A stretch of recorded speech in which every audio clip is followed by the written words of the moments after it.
Nice mask. Thanks. Monkeypox? Nope.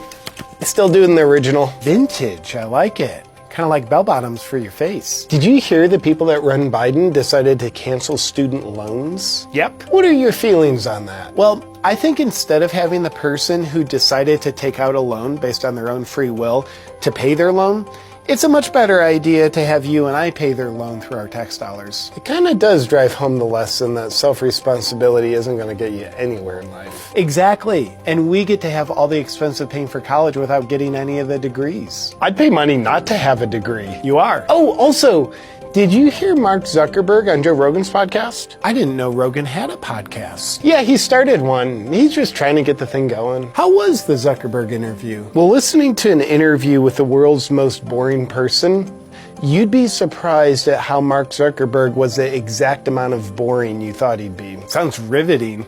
Oh, and I think I heard someone say that Mark talked about how the FBI instructed Facebook to censor the Hunter Biden laptop story? Yeah, and I think Mark did a masterful job of pinning Facebook's fascist policies on the FBI's fascist policies. How so? Well, when Zuckerberg wasn't being a sociopath, he was being a sociopath who said the FBI came to Facebook right before the laptop story broke and warned them that there would be upcoming dumps of Russian misinformation. How'd the FBI know that was coming? Because apparently most Russian misinformation comes from them. And Zuckerberg just went along with it? Oh, he definitely went along with it. Did Rogan press him on it? No, I think Joe knew the Clinton body count would be going up by 1 if he got too curious. Oh, and speaking of the FBI, apparently an FBI whistleblower told Senator Ron Johnson that the FBI refused to investigate the laptop story, with one boss telling their agents, "You will not look at the Hunter Biden laptop." Why would they purposely not investigate it? The FBI said they didn't want an investigation to change the outcome of the 2020 election. I appreciate their integrity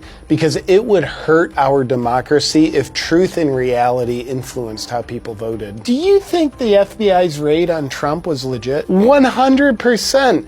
A Jeffrey Epstein attorney who's now a judge signed the search warrant for the FBI to go into Mar-a-Lago. Why do you think the FBI hasn't raided anyone to get Epstein's client list? Oh, did I mention that Epstein attorney is now a judge connected to the FBI? Yeah, but I still don't see the correlation. You don't? I don't. Well, your refusal to see the obvious now makes me feel insecure about my observations of the obvious, which I will now abandon for the sake of believing a comfortable false reality, just like you, rather than believing a terrifying true reality. I appreciate the companionship. And besides, we know the raid was legit because the FBI took pictures of the secret documents they were after and posted them online, which proves Trump put the country at risk for having those secret documents, because you can't risk letting people just see those secret documents. You got to keep them a secret. Yeah, I think you're right, because if it was a fabricated raid, they wouldn't post pictures of the secret docs online for everyone to see, because that would prove there's no evidence. I'm a little concerned about Europe. Why? It's just that they're in a major energy shortage right now because of Russia shutting off energy exports to them, and also mostly because of the World Economic Forum. Yeah, apparently what we think of as civilized countries like France and Germany are going back to the Dark Ages because of a lack of energy. They sure are. Over there, the price of oil has doubled, the price of coal has quadrupled, and the price of natural gas is 7 times more expensive. And with winter coming, it's expected that most people over there won't have heat.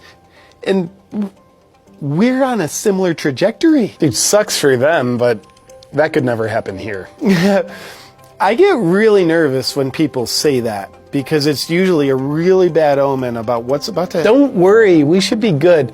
Look, upon taking office, Biden had the foresight to shut down the Keystone Pipeline, so instead of us being energy independent, now we're dependent on Russia for energy. And now with us sending billions of dollars of aid and weapons to Russia's enemy that they're in a war with, we should have nothing to worry about, because that could never happen here. Yeah, you just said it again, and I feel much more nervous than I did the first time you said that.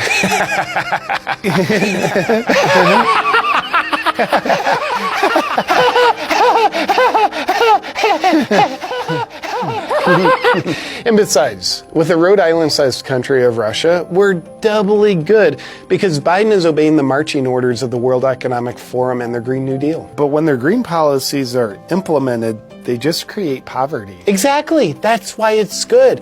When they reduce people's access to fossil fuels, people can only be a small fraction as economically productive, which then means they're poor, living in poverty. And when people are poor and living in poverty, they can't afford the energy that they already couldn't afford. And therefore, the demand for energy goes down. Yes, that's exactly what happens.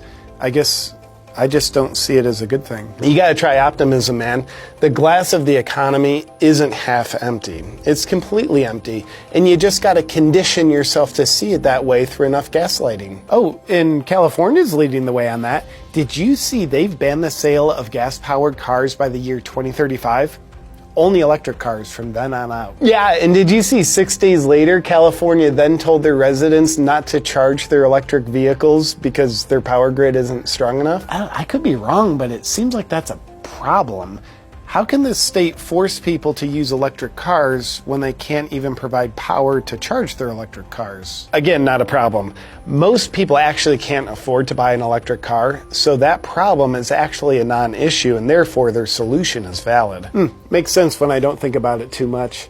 Oh, speaking of California, did you hear Governor Gavin Newsom's wife's parents donate money, not to his campaign, but to Ron DeSantis' campaign? Yeah, maybe they know something that we know as well. Probably. You been watching CNN lately? Nah, not really into science fiction. You should check it out. I just saw that the Google Play Store banned Trump's Truth Social network. Shocker. Yeah, apparently it doesn't have enough censorship to protect Americans from free speech. I think they should be careful because it's starting to look like they're starting to think about maybe pondering the idea of thinking about using fascist techniques to eliminate their political opposition. Whoa! Obviously not even close. I'm just saying I think they should be careful because when the political optics show what they're actually doing, it makes them look a little suspicious. Well, I don't know about that. I guess we'll have to agree on that. Are you going to be homeschooling your clumps of cells this year? No, the indoctrination camps are free. Plus, it kind of creates a survival of the fittest situation for their minds.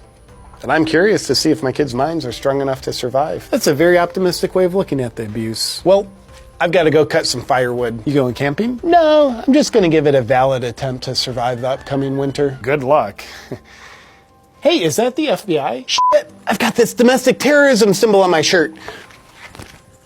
It is good to be in a democracy.